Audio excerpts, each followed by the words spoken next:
Welcome! In this episode of Coolgrad videos, we're going to talk about how to fill out an application. This is a very important video. So, most of you are now in a stage probably where you have all your supporting documents ready, you have written your statement of purpose, you got your recommendation letters, you authored a cover letter, and you have all the supporting documents, and now you're all set to fill out your application electronically. Most applications are filled out electronically online.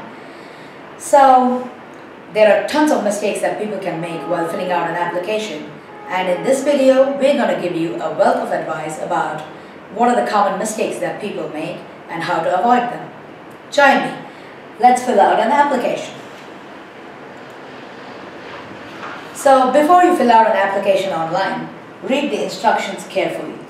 So most universities have very detailed instructions before you fill out an application on their website, and take about half an hour and go over each of these instructions carefully. It's worth it. An application usually has multiple pages, so save each page after uploading documents for that page. An application has multiple pages and each page has a save option. Please remember to save every page, because you never know, you might run out of power or your laptop might shut down, and if you haven't saved your application till then, the whole thing is gone for a toss. So as you're filling out an application, attach whatever documents you need to and save every page. Use a professional looking email ID. So don't use something like, catchmeifyoucan@gmail.com or Alexander the Great @hotmail.com or soccerbuff@gmail.com or something like that. Use a professional looking ID that you provide to the university. It must usually contain your first name and also preferably last name. If you don't have a professional looking email ID, please create one. Now, you must be thinking, hey, come on, that's not important. No university can deny me admission just because I didn't use a nice email ID or a professional email ID. But actually they can. Just remember that a lot of these programs are highly competitive in nature. For example, at Harvard and Stanford universities in the business school for MBA admissions, the acceptance rate is just about 7 to 10% every year, meaning of every 100 students who apply, only 7 to 10 are offered admission and the rest of them are rejected. So there's this admissions committee of about 4 or 5 members sitting locked up in a room from morning till evening, getting bored probably, going over thousands and thousands of applications, and they have to make decisions about whom to accept and whom to reject. And when it comes to a lot of candidates who are almost equally qualified, they have the same GMAT scores and the same GPAs and the same kind of statements of purpose and everything, okay? But this guy hasn't bothered to create a professional looking email ID. He's using some crazy email ID. They might just decide to reject him and pick the other candidates. They don't have to give you a reason for rejection. So try and impress the admissions committee in every simple way possible. This is actually important. So please pay attention to all these minor details. Obtain a student ID or use SSN. So the moment you create an application on a university website, each university for each program that you apply gives you a student ID. So if you already have a social security number in the United States, they might let you use the SSN as your student ID sometimes. But in any case, you'll get something as a student ID. That is usually of this format. It might be a 9 or 10 digit number. It might be something of this format. So basically, what is a social security number? It's like an identity card issued by the United States government to all residents of the US, including temporary residents, such as students who are on F1, J1 visa, and the people who come here on employment or business visas, whether it's L1, H1, B1, or even dependent visas, except tourists. Most people have an SSN. They're required to get an SSN, social security number. And if you're an international student applying for the first time to US, you may not have an SSN. So you have to apply for an SSN when you land here in the US. So include your student ID or reference number on all the supporting documents. So on your cover letter, resume, statement of purpose, recommendation letters, the application package, and if you're mailing a hard copy, on the attested copies of the marks cards or grade reports, everywhere you got to write your student ID number, so that even if your transcripts are lost, the university will know where to look for them. First and last name, some common problems. So what if a person has been given only one name? For example, if a person's name is just Rachel and she doesn't have a surname, then what would her passport look like? Suppose she's Indian, okay? Or in any country. Usually, whatever name she has been given, he or she will be listed as the surname. So please make sure that your passport has a last name listed. The first name, if you don't have one, can be listed as FNU. That means first name unknown. So that's what governments do. If there's only one name, like Rachel or Mary or David or John, whatever, and if that's the only name he has, then the passport should show the person's name as of the format FNU Rachel or FNU David, means first name unknown. That's perfectly okay. But you can't have last name unknown. And if your country is giving you a passport with something in the first name and last name, there's nothing in the last name, just like a blank, you're going to have big problems in US, Europe and Canada and even in Australia, a lot of countries. It's very important to have a last name. First name unknown is okay. Please make sure you get this right in your passport. And if you don't have a first name, when you're filling out the application, you can still write your first name as FNU and last name as whatever your given name is, okay? But please make sure you fill out the last name correctly, okay? Date format. So, like in India, for example, we write the date in the format DD, MM, YY. But in America and a lot of other countries, they write it in the form of MM, DD, YY. So that leads to a lot of confusion. For example, if you list your birthday as 0304 2009, and the university might interpret it as 3rd of April 2009 or March the 4th 2009. It's kind of confusing. To avoid confusion, wherever possible, please use the 3-letter format for the month. So if the month is April, please write it as APR. So if you're writing a date, whatever date it is, like say 3rd of April 2016, please write it in the format 03 and 3 letters for the month and then 2016. That leaves no room for confusion. Pick correct options in the drop-down menus. So there are a lot of drop-down menus in the universities. Like you may have drop-downs for country, like which country are you applying from? And they list out a lot of these countries in alphabetic order. For example, if you're applying to the United States, the first country listed out is United States, and the next one is usually like Afghanistan, because from then it starts like in the alphabetic order. A lot of people pick a country in this drop-down menu, and then they press the down arrow on their laptop, or the right arrow, or something like that. And what happens is, the country picked moves down. So a lot of people from the United States who are applying within the United States, they pick United States and then for some reason they hit the down arrow or something and the country is listed as Afghanistan. And then it looks like they're applying from Afghanistan. And the university may be surprised and the applicant himself might be surprised when the university asks him, hey, are you really from Afghanistan? And the guy says, hey, no, I'm from the United States. But while picking the option in the drop down, they made a mistake. So make sure you pick the right option, and when you save the page, make sure it has saved it correctly. Review the option selected before you save each page and also after you save each page. So preserve the formatting.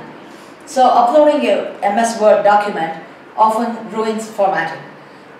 So if you're writing your statement of purpose or your resume or your cover letter in MS Word, Microsoft Word, then if you attach it, sometimes the formatting is all gone and ruined and it makes a bad impression on the admissions committee. So if you attach a notepad file or a WordPad file, then the formatting might be preserved better, WordPad especially. So think about this and ask the university if after they receive the document, is the formatting received correctly? And if they haven't received it correctly, then you can send them another text file. Or one of the best thing to do would be to save it as a PDF file and attach a PDF, because the chances of the formatting getting spoiled are lower, significantly lower. So there's a question about the visa only for international students. So if you're already living in Germany and you're applying in Germany, then you probably don't need a visa. It depends, okay? Like for example, if you're in the US on a H1 visa and you're applying in the US to an MBA program, you still need a different kind of visa. That's an F1 visa. So you still have to apply and get a different kind of visa. So this visa question is only for international students. So don't enter anything related to your visa, credit or debit card in this question, this field that is asking about your visa. This has actually happened, okay, in some universities. They ask, what is your visa? And a student has entered his visa 16-digit credit card number. It wasn't funny for the admissions committee, but it has happened. It makes you look stupid actually, right? So this question is only for international students. Check the spellings when you're applying. A county is different from a country.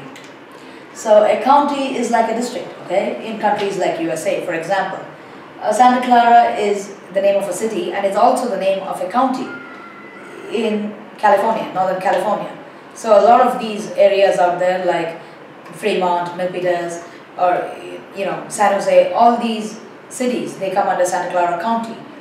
So if you're living in the US and you're entering your address, remember a county is different from a country. Don't enter the country name in the county field, okay? If you're in a country like India, there's probably no concept of a county. If there is a county, enter it, otherwise leave it blank. But a county is different from a country, okay? Just keep that in mind. And the word university is often the most misspelled word in US applications to universities. A lot of students, applicants, they don't take time to check their spellings. And university is often misspelled as university, or it's like university, it's like, these are the common spelling mistakes. So the admissions committee is reviewing your application and they're like, hey, this person can't even spell university right. Does he deserve admission to the university? They get mad, okay? Remember, these people are going over hundreds of applications and they're losing patience. So please check your spellings and make sure they're right. The admissions committees would think that, if they cannot even spell it right, should we really give this person admission? It reflects on carelessness. It doesn't mean that you can't spell it right. It just means that you haven't bothered to check your spellings and it annoys them. Sign the application at the end. Remember to sign or e-sign the application at the end before submitting. A lot of universities, they won't let you submit unless the application is signed. But if you're filling it out manually, or if you haven't got your signature right, make sure you have signed it properly before submitting the application. And if you're using a hard copy, always use a blue point pen, blue ballpoint pen, because that helps you distinguish an original from a photocopy. If you're signing using a black pen, even a photocopy looks like the original, so it's hard to tell it apart. So using a blue pen is highly recommended. What documents to upload in the application? So if you're mailing a hard copy, get physical copies of the following documents. Get them attested if required, meaning the principal of your college or your head of the department, somebody has to seal it, and when you enclose it in an envelope, they have to seal the flap of the envelope too. And if you're filling out an electronic application, upload clearly scanned copies of the following documents: cover letter, recommendation letters, resumes, statement of purpose, copies of your marks cards and transcripts, financial statements if required, mostly they're required. So all these documents need to be uploaded. Make sure you scan them to get clear copies. Which round to apply in? So some universities have multiple rounds of application. They call it rolling admissions. So round 1 might end, for example, if you're applying to fall 2016, round 1 of applications might end in October 2015. Round 2 might end in December, and round 3 might end in January. So your chances of getting admission, chances of getting funding are almost the same regardless of which round you apply in. But actually you can check out this link over here. It's about Harvard Business School MBA admissions, and it gives you a lot of details. Just go to hbs.edu and look at the business school rolling admissions, and you'll have a clear idea of what it's like. So if you apply in round 1 to some top universities and you don't get in, then in round 2 you can apply to some lower ranked universities, or vice versa. Like if you apply in round 1 to certain lower ranked universities and you get good offers, so you can have an offer in hand and then apply in round 2 to higher ranked universities. Usually most students, what they do is they apply to real top-notch universities in round 1, and if they don't get in, then in round 2 they apply to slightly lower ranked universities. And if they still don't get in, then in round 3 they apply to lower ranked universities. If you apply to lower ranked universities in round 1, and if you are given an offer of admission, then you have to make a conscious choice. Do you want to accept it or not? You have very little time to make that decision. So if you accept it, then there's no point in applying to higher ranked universities, because even if they offer you admission, you're stuck with another offer. So it leaves room for confusion. I would recommend you apply to higher ranked universities before in round 1. Okay? Submit application before deadline. So during the deadline, last few hours, there's going to be an overwhelming amount of traffic generated from all over the world. So sometimes you might miss the deadline just because you didn't anticipate there's going to be congestion on the internet. Okay? So try and submit the application at least 1 day in advance to be safe, or at least about 6 to 8 hours earlier before the deadline, just so you don't miss the deadline. Sometimes even if you miss the deadline by 5 minutes, the university doesn't oblige you. You missed it, you missed it.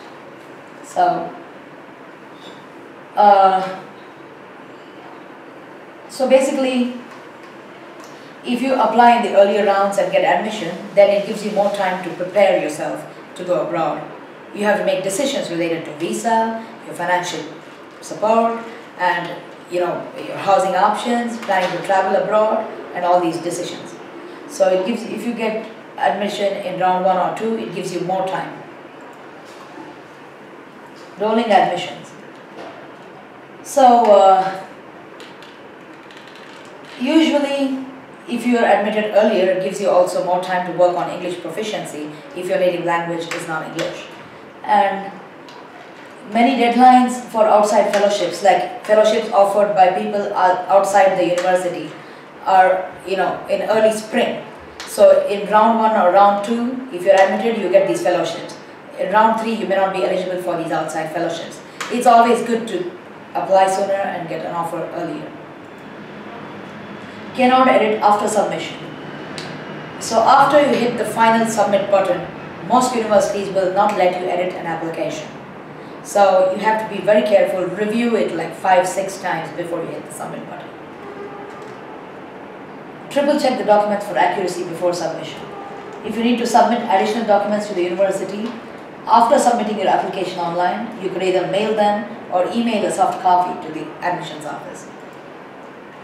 So this brings us to the end of this video about how to fill an application and how to avoid common mistakes that people make. Good luck in filling your application, and make sure you submit it before the deadline.